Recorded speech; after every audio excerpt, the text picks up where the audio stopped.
నమస్తే, తెలుగు రాజ్యానికి స్వాగతం. నేను మీ సంధ్య. తెలంగాణలో రాజకీయం రోజుకు రోజు ఎలా ఉంటుందో మనం చూస్తున్నాం. అఫ్కోర్స్ రెండు తెలుగు రాష్ట్రాలు ప్రతిరోజు ఏదో ఒక న్యూస్తో జరుగుతున్న సమస్యలకు సంబంధించి తమ గళాన్ని వినిపించే ప్రయత్నాలు చేస్తూనే ఉన్నాయి. అధికార పార్టీ ప్రతిపక్షాలు చేస్తున్న అనేక ప్రాపగండాలకు సమాధానం చెప్తుంది. ప్రతిపక్షం అధికార పక్షం ఏం చేయట్లేదు అంటూ విరుచుకుపడుతున్న రెండు దృశ్యాల్ని మనం చూస్తున్నాం. ఈ నేపథ్యంలో తెలంగాణలో కాంగ్రెస్ గ్రాఫ్ ఎలా ఉంది, బీఆర్ఎస్ చేస్తున్న పోరాటానికి ప్రజల నుంచి మద్దతు ఎలా ఉంది, అప్కమింగ్ జిహెచ్ఎంసీ ఎలక్షన్స్ ఎవరి ఆరాటం ఉండబోతుంది, ఎవరి పోరాటం ఉండబోతుంది తెలుసుకునే ప్రయత్నం చేద్దాం. చాణక్య స్ట్రాటజీస్ ఎండి ముఖేష్ గారు మనతో ఉన్నారు. ఆయన మాటల్లోనే. ముఖేష్ గారు నమస్తే. నమస్తే. ఆల్మోస్ట్ మన తెలుగు రాష్ట్రాల్లో ఇప్పటివరకు చాణక్య స్ట్రాటజీస్ ఇచ్చిన అన్ని సర్వే రిపోర్ట్స్ అయితే 100% పక్కా ఇంప్లిమెంట్ అయిపోయాయి. మరి ముందుగా తెలంగాణకు సంబంధించి కాంగ్రెస్ పాలన గురించి గ్రౌండ్ లెవెల్లో అంటే ప్రతిపక్షం చెప్తున్న వ్యతిరేకత ఉందా, లేకపోతే ప్రతిపక్షాలు ఊరికే ఉదరగొడుతున్నాయా? అంటే ప్రతిపక్షం వ్యతిరేకత చెప్తుంది కానీ పాజిటివ్ ఎక్కడే చెప్పదు కదా. అందుకే అంటున్నారు. వాళ్ళు నేను బాగా చేస్తాను వాళ్ళు చెప్తారు, వీళ్ళు ప్రతిపక్షం వాళ్ళు వ్యతిరేకతనే చెప్తారు. అది కామన్గా ఇది ఎక్కడైనా ఉండేది. కానీ గ్రౌండ్ రియాలిటీ మాట్లాడుకుందాం కొద్దిసేపు. మనం తెలంగాణలో కాంగ్రెస్ గవర్నమెంట్ ఏర్పడి 2 సంవత్సరాలు దాటింది. ఇప్పుడు డిసెంబర్ వస్తే మళ్ళీ 3వ సంవత్సరం కూడా అయిపోతుంది. 2 సంవత్సరాల 3 నెలలు కంప్లీట్ అయ్యి 4వ నెలలకు వచ్చింది అన్నట్టు. ఇంకా డిసెంబర్కి మనకి ఎలక్షన్స్ అయ్యాయి, అంటే ఏప్రిల్ కాబట్టి 4వ నెల స్టార్ట్ అయింది. ఇంకా అయితే ప్రస్తుతానికి మొదట్లో వ్యతిరేకత బాగుంది. సంధ్య గారు గవర్నమెంట్ ఏర్పడ్డ తర్వాత వీళ్ళు తీసుకొచ్చిన 6 గ్యారెంటీలు ఇంప్లిమెంట్ చేయకపోవడం, జాబ్ క్యాలెండర్ ఇవ్వకపోవడం, తర్వాత ఉద్యమకారుల్ని పట్టించుకోకపోవడం, ఇవన్నీ కలుసుకొని కొంచెం రేవంత్ రెడ్డి పరిపాలన మీద మొదట్లో కొంత వ్యతిరేకత ఉంది. దాని 6 నెలల తర్వాత అంటే గవర్నమెంట్ ఏర్పడ్డ ఒక 6 నెలలు 7 నెలల తర్వాత హైడ్రా ఎఫెక్ట్ అని తీసుకురావడం, బుల్డోజర్స్ తోటి అవి కూల్చొట్టడం, ఇది కొంత వ్యతిరేకతకు ఆజ్యం పోసి ఇంకా గ్రాఫ్ అనేది బాగా తగ్గిపోయింది. దీని తర్వాత సర్పంచ్ ఎలక్షన్స్ డిలే చేస్తూ వచ్చారు గవర్నమెంట్ ఏర్పడ్డాక. ఎందుకు? ఒకవేళ ఎలక్షన్స్ పెడితే మళ్ళీ పోతుందని ఉద్దేశం డిలే చేస్తూ వచ్చారు. డిలే చేసి ఎలక్షన్స్ పెట్టినా కూడా ఎఫెక్ట్ పడింది. 60% గెలుచుకున్నారు, మిగిలిన 40% గెలుచుకోలేకపోయారు. మొన్న జరిగిన మున్సిపాలిటీ ఎన్నికలు చూస్తే కూడా గమనిస్తే మున్సిపాలిటీ ఎన్నికల్లో వాళ్ళు వాస్తవానికి గెలిచింది 65-70 స్థానాలు. మిగిలినవి కూడా ఎక్సెప్షియో ఓట్స్ అని అవని ఇవని తీసుకొచ్చిన సీట్లే. వార్డు మెంబర్లు గెలిచిన ప్రతి దగ్గర కూడా 50 నుంచి 100, 150, 200 ఓట్ల తేడాతో గెలిచిన వాళ్ళే. అంటే ఏంటంటే అది లోకల్ గుర్తులతో గెలుస్తారు కాబట్టి అది కొంత ఇంపాక్ట్ అధికార పార్టీకి అది వెళ్తుందన్న విషయం మన అందరికీ తెలిసిందే. అంటే అధికారంలో కాంగ్రెస్ పార్టీ ఉండి కూడా మున్సిపాలిటీస్కి వచ్చేసరికి తక్కువ మెజార్టీతో గెలిచిన వార్డ్స్ ఎక్కువ ఉన్నాయి. సో అక్కడ యాంటీ ఇన్కంబెన్స్ ఉందని అంటే కొంత వ్యతిరేకత ఉన్నది క్లియర్గా స్పష్టంగా అర్థమవుతుంది. అయితే మెయిన్ మహిళలకు ఏదైతే హామీలు ఇచ్చారో male version, female version, male voters, female voters 2 ఉంటారు. మహిళలకు ఉచిత బస్సు అని ఇచ్చేశారు, అది సక్సెస్ అయ్యారు, నో డౌట్ అక్కడ. కానీ అదే మహిళలకు కళ్యాణ లక్ష్మి అని, అందులో తులం బంగారం అని, ఒంటరి మహిళలని, ఒంటరి మహిళలు 2500 రూపాయల పథకం అని, అంటే గృహలక్ష్మి అని, తర్వాత చదువుకునే పిల్లలకు బండ్లని వాళ్ళు కాంగ్రెస్ వాళ్ళు ప్రామిస్ చేసినాయి. అవన్నీ ఏమైందంటే కొంత ఇవ్వకపోయేసరికి మహిళల్లో అసంతృప్తి ఒకటి వచ్చింది. రైతులకు వచ్చేసరికి 30,000 కోట్లు రైతు రుణమాఫీ చేశామని గవర్నమెంట్ చెప్తుంది. కానీ విలేజ్లలో 60-70% రైతుల కన్నా అందరికి ఎక్కువ అవ్వలేదు, రైతు రుణమాఫీ కాలేదని ఒక సర్వేలో మనకు క్లియర్గా తెలుస్తుంది. అంటే 10 మందిలో అడిగితే ఏంటంటే కొంతమంది అయిందంటున్నారు, కొంతమంది కాలేదంటున్నారు. ఇంకోటి ఈ రైతు బంధు విషయంలో ఒకసారి ఇస్తున్నారు, ఒకసారి స్కిప్ చేస్తున్నారు అనే దాని మీద కొంత ఇంపాక్ట్ ఉంది. ఎందుకంటే వాళ్ళకన్నా ఎక్కువ ఇస్తామని చెప్పారు కాబట్టి. రైతు బంధు తెలంగాణ గవర్నమెంట్ బీఆర్ఎస్ ఉన్నప్పుడు ఏంటంటే ప్రతిసారి 6 నెలలకు ఒకసారి ఇచ్చేది 8,000 ఇచ్చేది. వీళ్ళు 10,000, 15,000 ఇస్తా అన్నారు. అయితే వీళ్ళు ఏం చేస్తున్నారంటే ఒకసారి ఇస్తున్నారు, ఒకసారి ఇవ్వట్లే, అది స్కిప్ చేస్తున్నారని రైతులకు అర్థమైపోయింది. మళ్ళీ అంటే వాళ్ళు కూడా ఏం చేస్తారు, బీఆర్ఎస్ గవర్నమెంట్ టైం కాగానే టెన్షన్గా టంగ్ టంగ్ టంగ్ అంటూ మెసేజ్ ఆ టైము అకౌంట్లోకి పడిపోయేవి. ఇక్కడ స్కిప్ చేస్తున్నారు.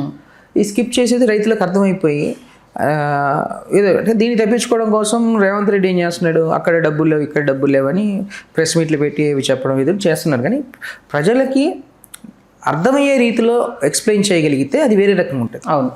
అయితే ఇంకా రెండో విషయానికి వస్తే హైదరాబాద్ జిహెచ్ఎంసీ పరిధిలో మూసి దగ్గర కూలగొట్టడాలని, లేకపోతే ఇంకా ఒకే రోజు వితౌట్ నోటీసులు, ఏ నోటీసులు ఇవ్వకుండా ఒకేసారి ఏది స్ట్రీట్ ఫుడ్స్ అమ్ముకునే వాళ్ళ దగ్గర వితౌట్ నోటీసులు వెళ్ళి బుల్డోజర్ పెట్టి కూలగొట్టడం, ఇవన్నీ ఏంటంటే కొంత డైరెక్ట్ హిట్టింగ్ అనేది ఏమవుతుందంటే కొంత అసహనానికి గురి చేస్తుంది. దీనివల్ల ఏమవుతుందంటే ఇదేం గవర్నమెంట్ అన్న ఆలోచన వస్తుంది. ఇంకా కొంతమంది ఏం చేస్తున్నారంటే డైరెక్ట్ ఇక మాకు ఇదే అంటే మీకు మళ్ళీ గెలుస్తాం లేదో అని ఎమ్మెల్యేల కరాచకాలు కూడా రూరల్లో కొంత స్వాహా చేయడమే పనిగా పెడుతున్నారు అనేది అదొక అపోహ ప్రజల్లో బాగా ఉంది. ఇవన్నీ ఏంటంటే కొంచెం రేపు పొద్దున మళ్ళీ ఎలక్షన్స్కి పోయేటప్పుడు టైట్గా వెళ్ళాల్సి వస్తుంది. అంటే ఈజీ గోయింగ్ ఉండదు. అంటే గెలవకపోవడం తర్వాత పెడితే ప్రస్తుతం ఉన్న పరిస్థితులు ఏంటంటే వ్యతిరేకత, యాంటీ ఇన్కంబెన్స్, అంటే పాజిటివ్ గ్రాఫ్ కన్నా యాంటీ ఇన్కంబెన్స్ గ్రాఫ్ ఎక్కువ ఉంది. అదే మరి దీన్ని బీఆర్ఎస్ క్యాచ్ చేసుకుంటుందా అంటే బీఆర్ఎస్ క్యాచ్ చేసుకోవట్లేదు. వాళ్ళు సెల్ఫ్ గోల్ వేసుకుంటున్నారు. ఏంటి వాళ్ళకొక దాన్ని ఏమంటాం కోఆర్డినేషన్ మిస్ అవుతుంది. మరి అది ఎక్కడ ఫెయిల్ అవుతుందో తెలియదు కానీ అటు కేసీఆర్ దగ్గర, కేటీఆర్ దగ్గర, హరీష్ రావు గారి దగ్గర, వీళ్ళ దగ్గర ఏంటంటే కోఆర్డినేషన్ మిస్ అయ్యి వీళ్ళు ఫెయిల్యూర్స్ని అంటే ట్రబుల్ షూటర్ పర్ఫెక్ట్గా ట్రిగ్గర్ చేసేవాళ్ళు అక్కడ కనబడట్లేదు. ఏదో సోషల్ మీడియాలో అక్కడ ఇంటర్వ్యూస్ పెట్టి వీడియోస్ పెట్టి ఫైర్ చేస్తున్నారు తప్ప పబ్లిక్ ఉపయోగపడే రీతిలో వాళ్ళు ఈ యాంటీ ఇన్కంబెన్స్ని క్యాచ్ చేసుకోలేకపోతున్నారు. అదే ప్రతి చోట వెళ్తున్నారు, కనిపిస్తున్నారు, భరోసా ఇస్తున్నారు, మేమున్నాం. జిహెచ్ఎంసీలో తప్ప ఎక్కడ పోయారు? మన ఖమ్మం దగ్గరికి అందరూ వెళ్ళారు కదా. వెలుగుమట్లకు వచ్చారు. వెలుగుమట్లకు వచ్చి వాస్తవానికి అది అంటే ఖమ్మం ఇష్యూ మీకు పూర్తిగా అక్కడ తెలియదు. అంతకుముందు బీఆర్ఎస్ గవర్నమెంట్ ఉన్నప్పుడు కూడా దాన్ని ఆ ల్యాండ్ని తీసుకోవాలని చూసింది. అవును, కానీ వాళ్ళు చేయలేదు, వీళ్ళు చేశారు. ఎవరు బీఆర్ఎస్ వాళ్ళు చేయలేదు, ఇంప్లిమెంటేషన్ చేయడానికి నెక్స్ట్ వస్తుంది కదా అప్పుడు తీసుకుందాం అన్నట్టు కొంచెం హోల్డ్లో పెట్టి వీళ్ళు చేశారు. వీళ్ళు బ్యాడ్ అయిపోయారు, వాళ్ళు గుడ్ అయిపోయారు. మీకు చిన్న లాజిక్ అంతే. కానీ అటువంటి ఏదైనా ఉంటే ఒక ప్రాపర్ నోటీసులని అవన్నీ ఉంటాయి. సో వాస్తవానికి చెప్పాలంటే ప్రస్తుతం ఉన్న పరిస్థితుల్లో గవర్నమెంట్ మీద వ్యతిరేకత అనేది స్పష్టంగా క్లియర్గా కనబడుతుంది.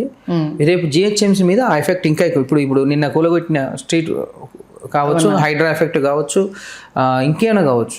పాత బస్తీకి వచ్చేసరికి ఒక న్యాయం అయిపోయింది, మిగతా ప్రాంతాలకు వచ్చేసరికి ఒక న్యాయం అయిపోయింది. అది రెండుగా విడిపోయింది. మెయిన్ ఆ టాపిక్ అక్కడ వాళ్ళందరూ గొడవ చేస్తే ఆపారు, మిగతా చోట్ల మేము నిలబడ్డా మమ్మల్ని పక్కకు నెట్టేసి మరి మీరు కూల్ చేశారు అనేది అది చాలా పెద్ద ఇంపాక్ట్ చూపించింది. ఇంకా సోషల్ మీడియాకి వచ్చేసరికి BRS party separate social media, Congress party separate.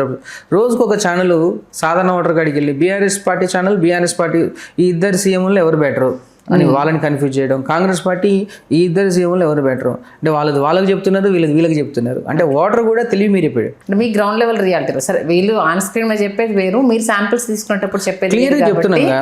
ప్రజల్లో అయితే కంపారిజన్ ఉంది, ఈ సీఎం ఆ సీఎం కంపారిజన్ ఉంది. అంటే అతను ఉన్నప్పుడు ప్రతి విలేజ్లో అంటే బీఆర్ఎస్ గవర్నమెంట్ ఉన్నప్పుడు ఏంటంటే రూరల్లో ప్రతి గ్రామంలో నెలలో ఏదో ఒక జరుగుతూ ఉండేది. కార్యకర్తల హడావిడి, హరితహారము, లేకపోతే వారోత్సవాలు, లేకపోతే దీన్ని ఏమంటాం క్యాడర్లో ఏదో ఒక ఉత్సాహం అనేది జరుగుతూ ఉండేది. కానీ ఇక్కడ ఏంటంటే క్యాడర్లో యాక్టివ్నెస్ లేదు. ఇది రూరల్లో